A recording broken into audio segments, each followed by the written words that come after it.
Vamos a uma pequena reflexão da palavra de Deus.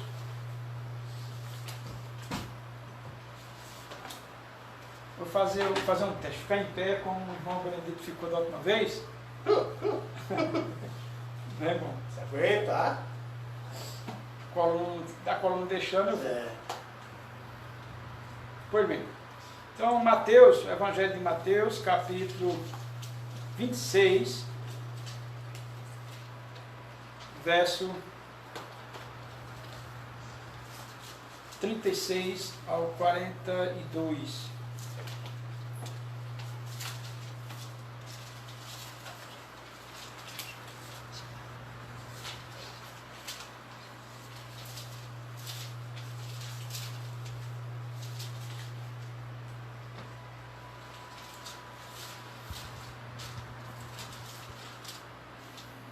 Amém, irmãos? Eu vou pedir para Benedito começar orando, começando. Mateus 16 ou 6? Não, Mateus 26. 26. Mateus 26, do 36 ao 42. Mateus 26, do 36 ao 42.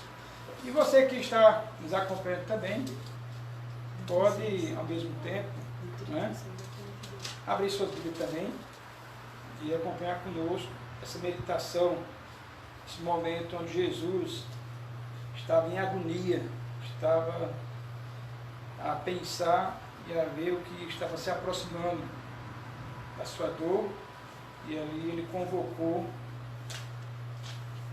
Tiago, João e Pedro para orar com ele, né? Então vou pedir para ele começar a ler no 36, eu vou ler no 37 e os demais vão ler. Tudo bem. Lemos. Então chegou Jesus com eles a um lugar chamado Getsêmani e disse a seus discípulos: assentai-vos aqui, enquanto vou além orar. E levando consigo Pedro e os dois filhos de Zebedeu, começou a entristecer-se e a angustiar-se muito. Então lhes disse: a minha alma está profundamente triste até a morte, ficarei aqui até a morte. Ficai aqui e vigiai comigo. Indo um pouco mais para diante, prostrou-se sobre o seu rosto, orando, dizendo: meu Pai, se é possível, passe de mim este cálice. Todavia, não seja como eu quero, mas como tu queres. E voltando-se para os discípulos, achou-os dormindo, e disse a Pedro: então nem uma hora pudestes vós vigiar comigo? Vigiai e orai, para que não entreis em tentação. O espírito, na verdade, está pronto, mas a carne é fraca. E indo a segunda vez, orou, dizendo: Pai meu, se este cálice não pode passar de mim, se eu beber, faça-se a tua vontade. Então vamos meditar mais uma vez. Pai Santo, eterno Deus, te louvamos, te agradecemos. Pedimos, ó Pai, que possamos assim compreender os ensinos que o Senhor Jesus nos mostra aqui, nessa passagem em Mateus 26, onde mostra o dever de orar constantemente, orar com sinceridade e com mais intimidade para contigo. Sabemos, ó Pai, que muitos já não oram e muitos pensam que oram. Mas na verdade, ó Pai, o mundo em si está faltando oração. Orar e ação. Não só orar, se comunicar contigo, mas também agir. Suplicamos, ó Pai, sabedoria nesse momento, em nome de Jesus. Amém. Bem, meus amados irmãos, nessa introdução, queria falar um pouco sobre também oratória. Aí você pode dizer, mas o que é que tem a ver, pastor, oração com oratória? Bem, a palavra oratória é a arte de falar em público, a arte de falar. Então, a palavra oratória é a arte de falar. Agora, ação é outra palavra que podemos também pensar. E o que significa a palavra ação? Disposição para agir, atividade, energia, movimento. Então podemos entender orar, podemos dizer, fazer uma conjunção aqui entre oração, orar, de se comunicar, ação, de agir. Muitos oram, mas não agem. Muitos estão a clamar nas igrejas, nos templos. Muitos estão a dizer glória, aleluia, e fazem aquele sermão, mas ao sair, não agem, não tem ação. Então, ao mesmo tempo que precisamos de orar, precisamos também de agir. Vou dar um exemplo simples aqui. Muitos estão enfermos, aí oram, mas não agem. Eu estou com câncer, quem já viu isso na televisão, creio que vocês já viram, estava com câncer aqui e orou e ficou bom. Eu fico meio duvidoso dessas curas, fico assim meio com o pé atrás, porque a Bíblia nos ensina bem diferente. Uma oração bíblica, se está com enfermidade, deve orar a Deus, mas também ao mesmo tempo agir. Devemos orar a Deus pelo enfermo, encaminhar o enfermo para um especialista na área e orar a Deus para que aquele especialista possa ali tratar daquele enfermo. Então é orar com ação, é orar, se comunicar com Deus, colocar a causa para o Senhor resolver e ao mesmo tempo você agir. Uma oração sem ação não tem fundamento, é você falar ao vento. Uma oração sem ação não tem como ter resultados. É como uma oração sem ação, você não passa do teto. O mais pode incomodar um vizinho, dependendo da altura que você ora. Porque alguns oram até com a voz bem altinha, né? Mas enfim, vamos deixar quieto essa parte. Infelizmente há um erro muito grave entre os evangélicos. Uns oram fervorosamente, mas muitos não têm ação. E muitos tradicionais já não oram, ou oram sem ação, ou oram relaxadamente. Quando você vê a passagem de Mateus capítulo 26, verso 37, veja que aqui ele diz: e levando consigo Pedro e os 2 filhos de Zebedeu, começou a entristecer-se e a angustiar-se muito. Jesus sabia de fato o que estava para vir sobre ele. Ele sabia que ia ser morto, ninguém tirou a vida de Jesus, ele a deu, e sabia ele, como ele é onisciente, onipresente, Jesus era 100% homem, como também 100% Deus. Ele, ao mesmo tempo, sabia, ele é onisciente, sabia da forma que ia acontecer, o que ia acontecer, o que esperava. E ele, humanamente, começou a se entristecer, ficar triste. E nessa tristeza de Jesus, ele convoca 3 dos apóstolos, os mais próximos dele, no momento ali. Então ele chamou os 2 filhos de Zebedeu, que é Tiago e João, também a Pedro. E ali, interessante, é que vai lá, Pedro está dormindo. Quantos e quantos de nós, nas igrejas, vamos orar, irmãos? Vamos. Aí começa a orar, daqui a pouco você vê o irmão está dormindo, ou está cochilando, ou na hora da mensagem fica cochilando. Se acorda, igreja. Eu vejo que um período que o homem, tanto crente como descrente, todos começam a orar, a clamar, a suplicar a Deus, é como a situação que estamos passando. Aí o povo lembra de Deus, aí o povo lembra quando o sapato aperta. E por que não orar sempre? E por que sempre ter o hábito de orar? A palavra de Deus diz, quando orar, entre no teu aposento, em Mateus capítulo 6. Mateus capítulo 6, verso 6. Mas tu, quando orares, entra no teu aposento, e fechando a tua porta, ora a teu Pai que está em secreto. Teu Pai que vê em secreto te recompensará publicamente. E orando, não useis de vãs repetições, como gentios que pensam que por muito falarem serão ouvidos. Não vos assemelheis, pois, a eles, porque vosso Pai sabe o que vos é necessário antes de vós pedidos.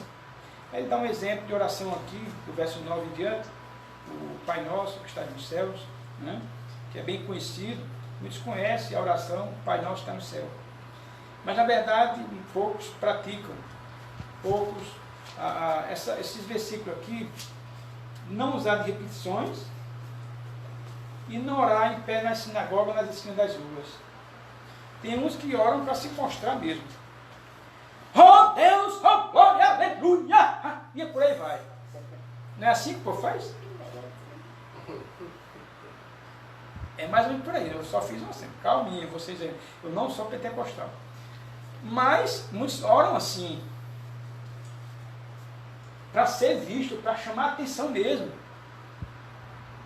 E na oratória, quando você estuda oratória, arte de falar em público, na verdade o narrador de futebol, né, também faz esse para poder pegar a atenção do povo, e o povo, é verdade, tal, e começa, e gol! Aí pronto, aí nem gol não foi na trave, passou longe, foi impedido.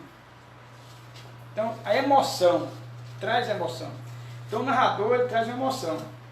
O pregador, infelizmente, para atrair o povo, para ouvir, também tem que, infelizmente, dar o narrador de futebol. Não é não, irmãos. Preste atenção uma coisa. A oração, ela não precisa ter uma boa oratória. A oração, ela não precisa de uma oratória daquela que você precisa orar medindo as palavras. A oração é uma pessoa mais simples, mais humilde. Aquela que não tem cultura, aquela que não tem o vocábulo bom, aquela que não sabe pronunciar boas palavras. Essa pessoa, muitas vezes, ora a Deus e Deus a ouve.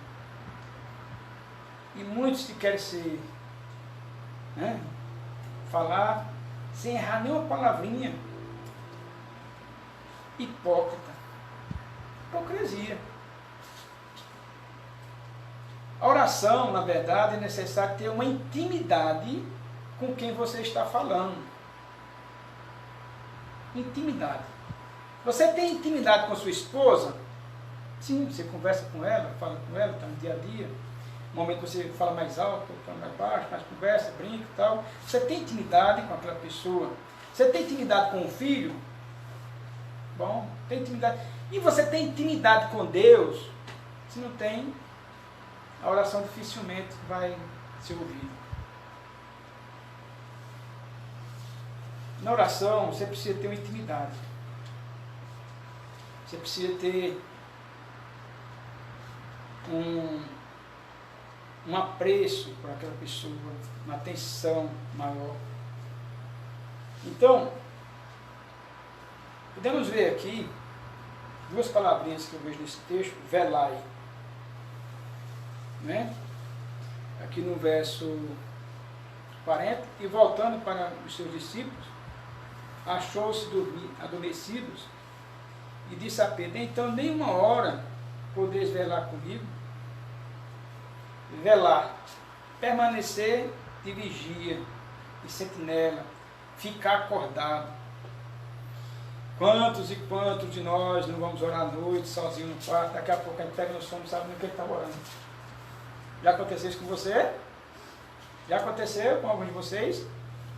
E você vai orar sozinho no seu quarto, o cansaço do dia, a internet, a televisão e outras coisas, você começa a orar e daqui a pouco os olhos começam a pesar, você pega um sono.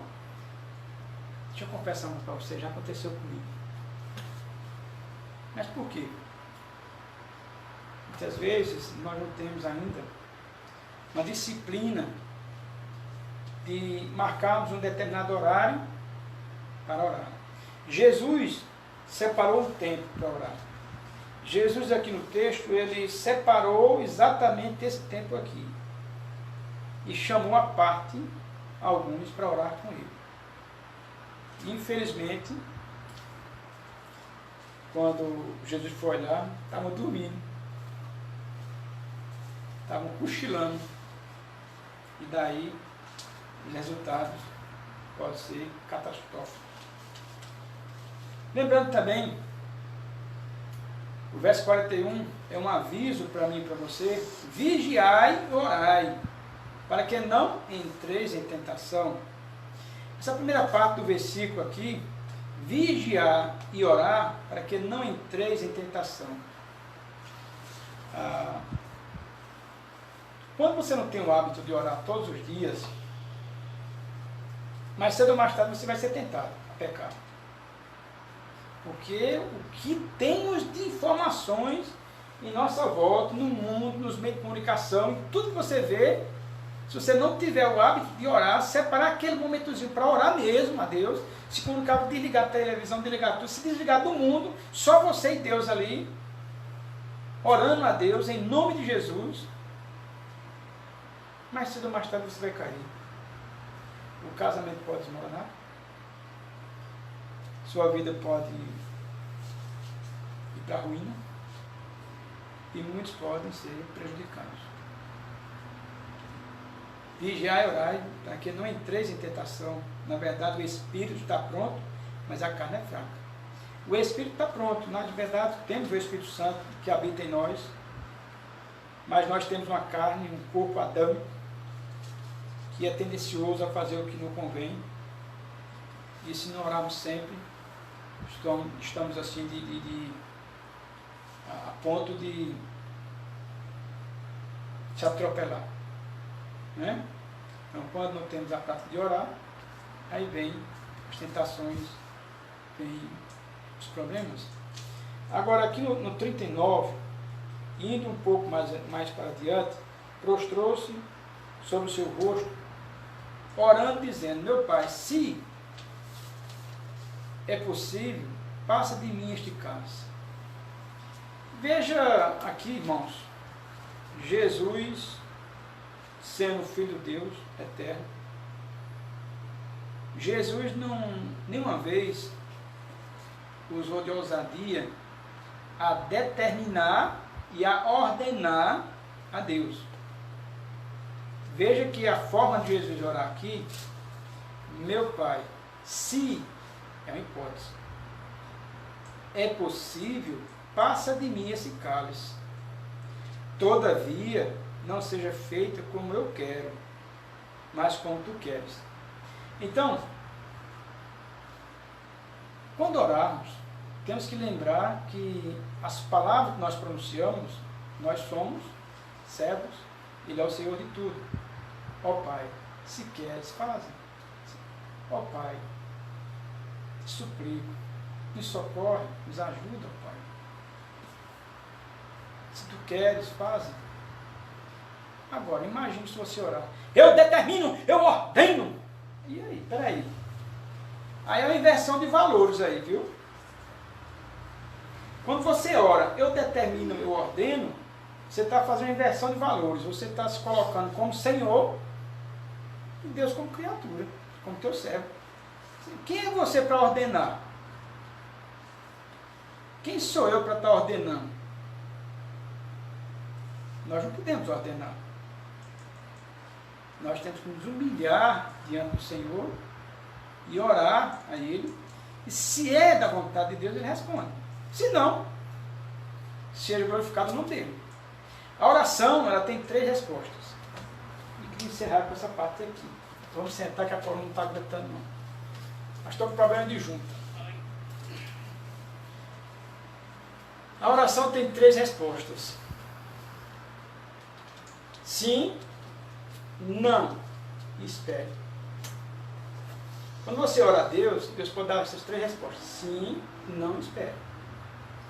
Então ore a Deus, coloque diante de Deus o que lhe atormenta, seu problema de saúde, seus problemas de finanças, seus conflitos,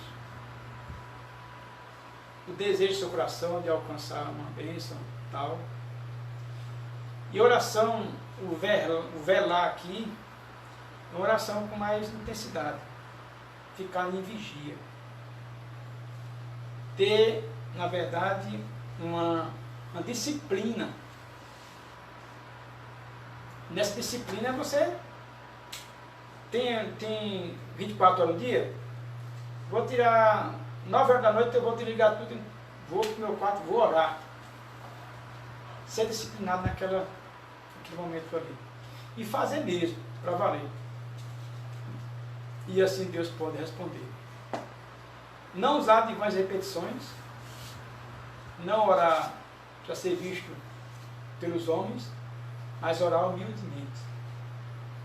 Ó Pai, tem misericórdia de mim, pecador.